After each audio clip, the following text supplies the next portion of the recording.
বিকেলে নাস্তা কি তৈরি করবেন সেটা ভেবে পাচ্ছেন না, তাই তো?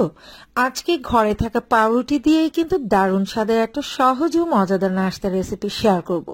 আর এই নাস্তাটা তৈরি করার পর থেকে আমার পরিবারের সবাই শুধু এটাই খেতে চাইছে। এতটাই মজার হয়েছিল যে এরা আমার পিছুই ছাড়তে চাইছে না। যাই হোক, এই পাউরুটি দিয়ে তৈরি নাস্তাটা আপনারা একবার হলো তৈরি করে নিতে পারেন। আই হোপ সকলের কাছে ভীষণ ভালো লাগবে। পাউরুটি দিয়ে এই নাস্তাটা তৈরি করার জন্য আমি এখানে 6 পিস পাউরুটি নিয়েছি, আর পাউরুটির সাইডের যে ব্রাউন অংশ রয়েছে সেটা আমি কেটে নিচ্ছি। এভাবে পাউরুটির চারপাশে যে ব্রাউন অংশগুলো সেটা আমি কেটে নিব। তবে আপনারা চাইলে কিন্তু ব্রাউন অংশ সহ নাস্তাটা তৈরি করে নিতে পারেন।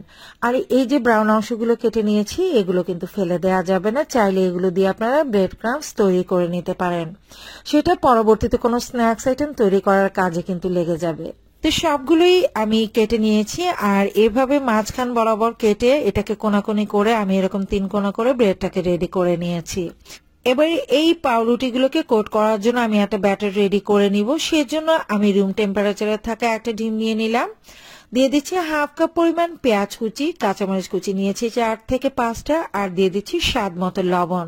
মেজারমেন্ট কাপে 1 কাপ নিয়েছি বেসন, হাফ চা চামচ পরিমাণ আদা রসুন বাটা, আর দিয়ে দিচ্ছি 4 চামচের 3 ভাগের হলুদ গুঁড়ি, 4 চামচের 3 ভাগের 1 ভাগ মরিচ গুঁড়ি, 4 চামচের 3 ভাগের 1 ভাগ ধনিয়া গুঁড়ি, টালা জিরা গুঁড়ি দিয়ে দিচ্ছি 4 চামচের 3 ভাগের 1 ভাগ।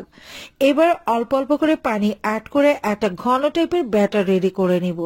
আর এই ব্যাটারটা কিন্তু মোটেও পাতলা করে রেডি করে নেওয়া যাবে না, একদম ঘন টাইপের একটা ব্যাটার রেডি করে নিতে হবে। তো আমার ব্যাটারটা কিন্তু রেডি করে নেওয়া হয়ে গেছে, আর এটা খুব ঘন টাইপের একটা মিশ্রণ হবে।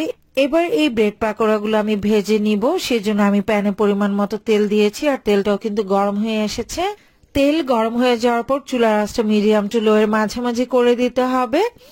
এবার একটা করে পাউরুটির পিস নিয়ে ব্যাটারটা আমি লাগিয়ে নিব, অর্থাৎ অল্প অল্প করে ব্যাটার দিয়ে আমি ওপরের দিকটা লাগিয়ে নিচ্ছি। খুব ভালোভাবে সমান করে একটা মোটা লেয়ার করে এটাকে লাগিয়ে নিচ্ছি। তারপর উল্টো দিকটাও একইভাবে আমি ব্যাটারটাকে লাগিয়ে নিব, আর খুব ভালো করে সব দিকে সমানভাবে এটাকে স্প্রেড করে নিতে হবে ব্যাটারটাকে।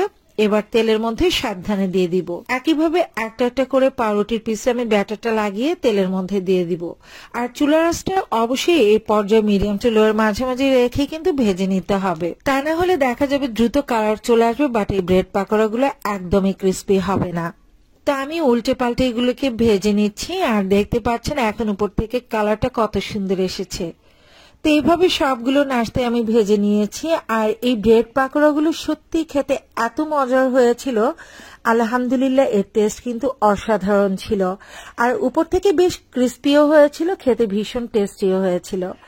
আপনারা একবার হলো রেসিপিটা ট্রাই করে দেখতে পারেন, আশা করছি ছোট বড় সকলের কাছে ভীষণ ভালো লাগবে। চাইলে কিন্তু বিকেলের নাস্তা বা বাচ্চাদের স্কুলের টিফিনও এটা আপনারা দিয়ে দিতে পারেন, আর চটজলদি অতিথি আপ্যায়নও কিন্তু এটা তৈরি করে নিতে পারেন।